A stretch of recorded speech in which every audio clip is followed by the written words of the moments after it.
Alright guys, I want to show you something a little extra when you do your fuel tank. If you do your fuel tank, you know, to harpoon it or change filters in or whatever, you're going to run across this little hose right here. It hooks right up to the end. I will show you on a gas tank or diesel tank where it hooks up. Hooks up right there, comes all the way down here, through here, all the way over to here, and then up here, and it goes to a little T-fitting. I'll show you that to you. But you can see right here, these just rub off right here. And they're just nasty. They just literally just like crumble and disintegrate. So you might have to change those. And even if you don't have to, I would go ahead and get some fuel line and change those anyways. Now what this tube is it's basically a slosh vent. When you take your truck and you move it forward, stop, you know, accelerate and all that stuff, this helps equalize the pressure from the front of the tank to the back of the tank, especially if the tank is full of fuel already. Anyways, you're gonna have to replace these things. So I'm just gonna pull this off right here. I'm gonna go down to the auto parts store and pick up some stuff. So let's go look at the tank now. I got the tank out. Sorry I didn't have time to do a video on that.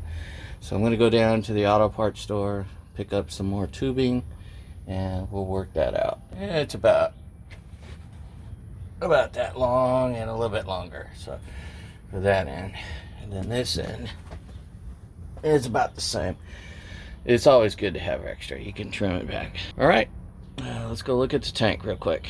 All right, so here's the tank. Here's on the front, the driver's section right here. That's where this piece right here broke off of, and it goes up onto the frame, goes down the frame past your pickup, and hooks right into here. So you'll have to change that hose out. And I'm right in the middle of harpooning my gas tank. Let's see if I can stick it in there. See that white tube there?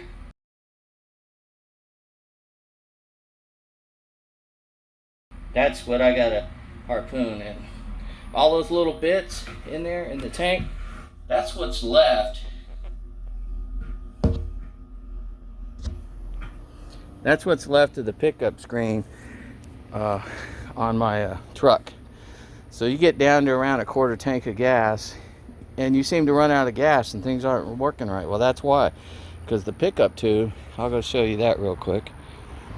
Okay, so here's the pickup tube, and there's supposed to be this black tube right here with a big disc and a screen on it. Sits right there.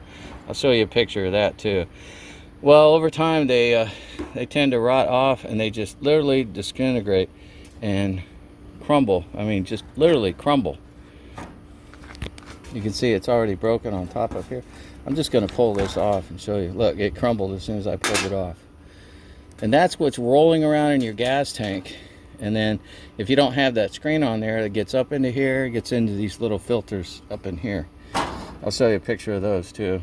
I haven't pulled mine out yet, and I'm debating on whether to do it or not. But anyways, I thought I would just let you guys know, show it to you. All right, there's my gas tank. It's all cleaned out, cleaned off. I have to go down and get some, I think this is 1/2 inch line that's rotted off. This piece just pulled off under the truck, so I gotta go check that out. So gonna stick this in here. I think there's a couple little tiny pieces right there. Gonna come up. I've hit them with the vacuum cleaner a couple times. Looks pretty clean down there.